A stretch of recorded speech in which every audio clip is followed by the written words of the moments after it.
आधी रात का गहरा सन्नाटा पूरे महल को अपनी आगोश में लिए हुए था। महल की ऊंची और विशाल दीवारें बर्फीली हवा के झोंकों से कांपती हुई महसूस हो रही थीं। तभी अचानक मुख्य गलियारे में भारी लोहे की जंजीरों के टकराने की डरावनी आवाज गूंज उठी। खन खन खन खन। यह आवाज उस रहस्यमयी कमरे से आ रही थी जिसे राजा ने 10 साल पहले मजबूत कीलों से बंद कर दिया था। राज्य के बहादुर पहरेदार भी खौफ के मारे दूर खड़े रहते थे।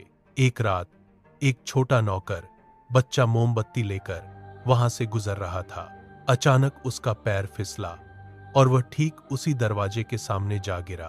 तभी उसे एक कांपती हुई फुसफुसाहट सुनाई दी जो कह रही थी, मुझे बाहर निकालो, यहां बहुत अंधेरा है। बच्चा डर से जम गया जब उसने दरवाजे के नीचे से गाढ़ा लाल खून रिसते देखा। वह अपनी जान बचाकर रानी के कक्ष की ओर भागा।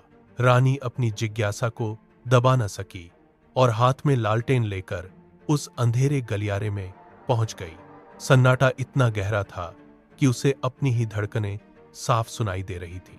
जैसे ही उसने दरवाजे को छुआ, अंदर से एक कान फाड़ देने वाली चीख निकली।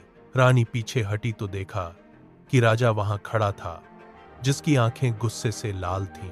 राजा ने उसे झटक कर दूर किया और कांपती आवाज में कहा, अगर यह दरवाजा खुला तो यह पूरा राज्य राख में बदल जाएगा। रानी ने देखा कि राजा के कपड़ों पर ताजा खून लगा था और उसके हाथों में एक पुरानी जंग लगी चाबी थी। तभी जंजीरों की आवाज दरवाजे के एकदम पास से आई।